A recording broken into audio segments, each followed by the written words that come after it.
Hi guys, so today I want to do a requested video, and as you can see I'm outside. It is a gorgeous day where I live. The temperature is perfect, and so I just thought that it would be kind of nice to film outside, and I really haven't done anything with my hair.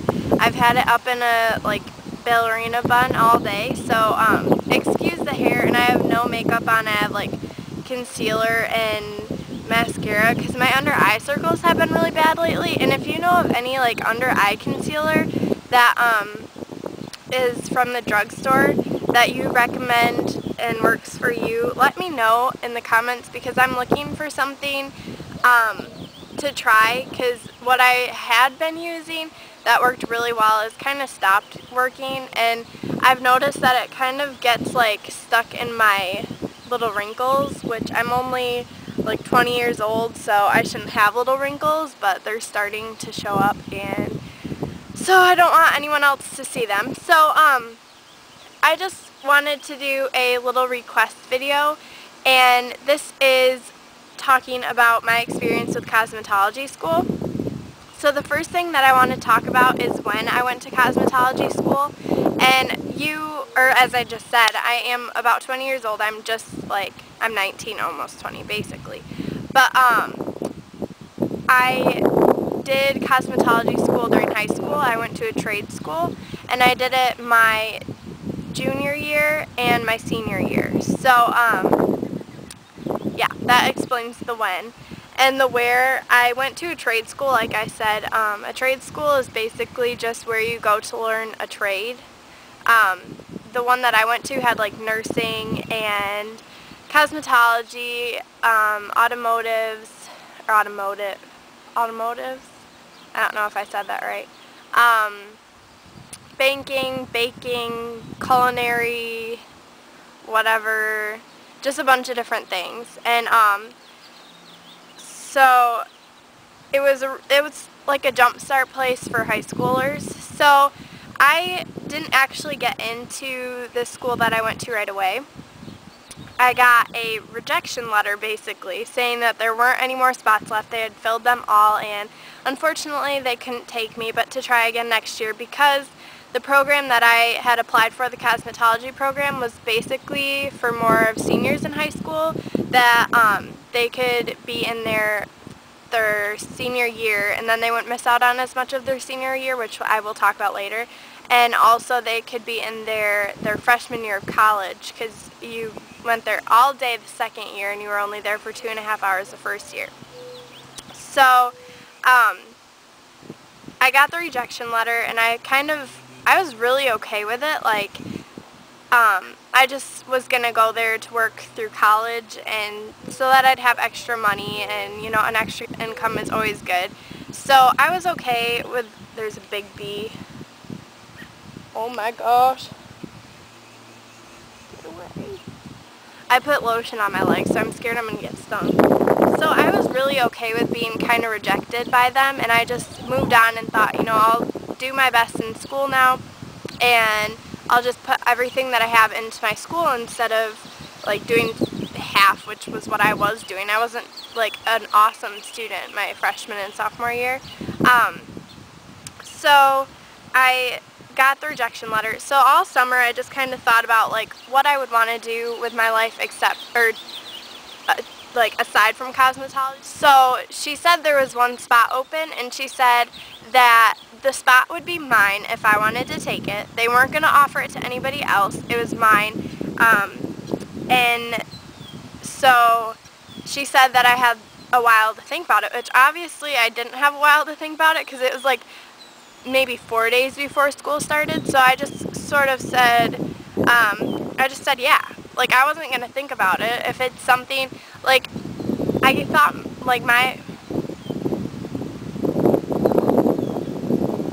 get out of here. That's embarrassing. My mother. Okay. My opinion of it was that, that if I was being offered this amazing opportunity, why not take it? I felt the timing, it was meant to be, because the timing was crazy, and the whole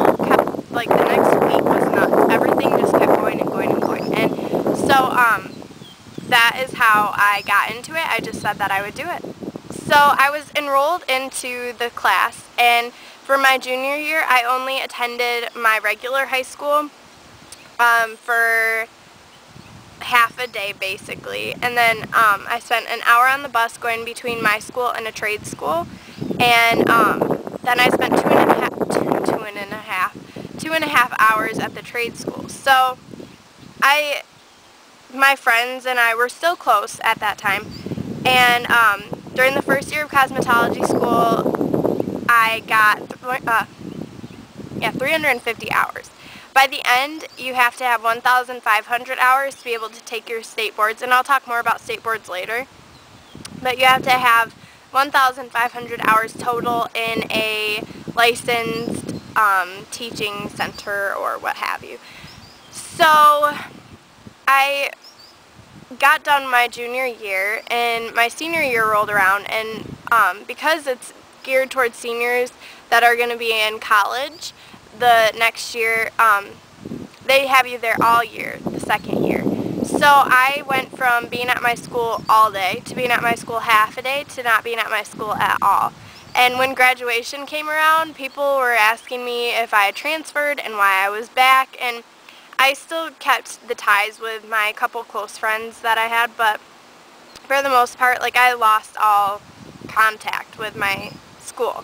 But anyways, that doesn't really matter though. So it was just kind of crazy to not be at the school at all, but whatever. So I went to the school, the trade school, all day long, and we learned so many things. When you go to cosmetology school, you learn, like, at least where I went, manicures, pedicures, acrylics, facials, waxing, plucking, basic hairstyles, curling, flat ironing, all that stuff, updos. You learn how to shampoo, you learn how to cut hair, color hair, do perms, chemical straightening. I'm sure I'm forgetting something. There's got to be stuff I'm forgetting. But for every service you do, you get an MPA, and an MPA, I have no idea. I think it's minimum practical something. Minimum practical application or something like that. But you get an MPA, which is basically like a stamp in a book that you have to show the people at the end. So I got all my MPAs, I got all my hours, and I finished. And I'm not a cosmetologist now because I have found other things that I want to do with my life. I decided that cosmetology wasn't right for me, and so it was just kind of, it was a good experience, and I'm so blessed to have gotten to go there and to see that it was something that I didn't want to do, and now I don't have to live with questions for the rest of my life, and it's always something I can fall back on. I still do my friends' hair and my family's hair, I just don't have my license, which in some ways is a blessing and a curse because I can't have a job in a salon, but when you have your license, you can get fined and put in jail for doing hair outside of a licensed establishment, which is outlined in your state's laws for cosmetology. There is a law book, and I would show you mine, but it has the state that I live in, and I think my city and school on it, so that would be no good. But if you want to see my kit and kind of the stuff that we did, and the kit that I got with all, like, my hair stuff in it and all that, let me know in the comments, and I will do a little collection video or whatever for you. Or if you have any questions at all that I didn't cover in this video, let me know in the comments, because I obviously have answers for a lot of the questions, and a lot of them are personal opinion, but obviously I'll try to answer every question that I can that I know the answer to. And my one thing I wanted to talk about is my favorite and least favorite parts. I have grass all over my legs. My least favorite part was being stuck in a room with 40 girls every day. I was in a room with 40 girls 7 hours a day, 5 days a week, and that is a lot. And you get to know them really well. And that was my least favorite and my favorite part, because being with girls that long, you get to know them so well. And I got to know all those girls so well, and I'm still really good friends with most of them to this day. It gets catty and it gets horrible, but I'm still really good friends with him to this day. So, I have a little message for anybody who is in cosmetology school or any school like that. You know, it gets hard towards the middle end of the year, and I'm sure some people are done, or if you're just going to be starting cosmetology school or something, I want to let you know, don't give up. You are there to do what you want to do with your life. You're not there to do what everybody else is doing. A lot of the time, because I was in high school and I was surrounded by high schoolers, we weren't as driven to do our best. And I feel like that was kind of the downfall of our group. We just sort of did what we wanted, and we didn't pay attention to like our MPAs, because you do have to do all those. And by the end we were kind of scrambling to get them done because we hadn't paid attention the whole time.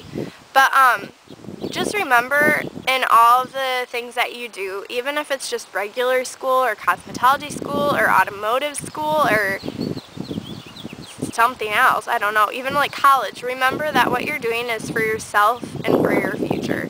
You're not doing it for your teachers, you're not doing it for your parents. Even if you're in high school, you're doing it for yourself. The grades that you're getting and the experiences that you're having are going to benefit you and no one else. You have to remember that by doing well, you're being good to yourself, and by not doing well, you're only affecting yourself. You're only hurting yourself. You're not going to hurt your parents. Your parents have already been there, they've done that. You're not hurting your grandparents, they've been there, they've done that. I mean, yeah, you'll disappoint probably if you are not doing so well, or people will be excited for you, but when it all ends, like, my family doesn't talk about my high school experiences or career anymore, even though I've only been out of high school for 2 years now. They don't talk about like how well I did and the semesters that I didn't do so well and semesters that I did really well, the tests that I failed, the tests that I passed. They don't talk about that.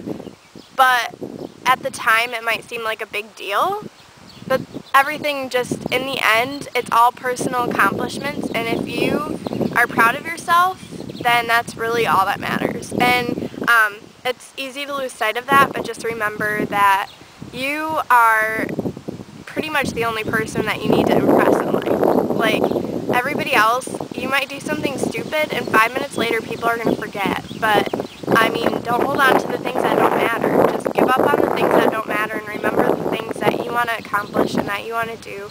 And life becomes a million times more meaningful. So I will talk to you all later, and I hope you have a great night. Love you all. Bye.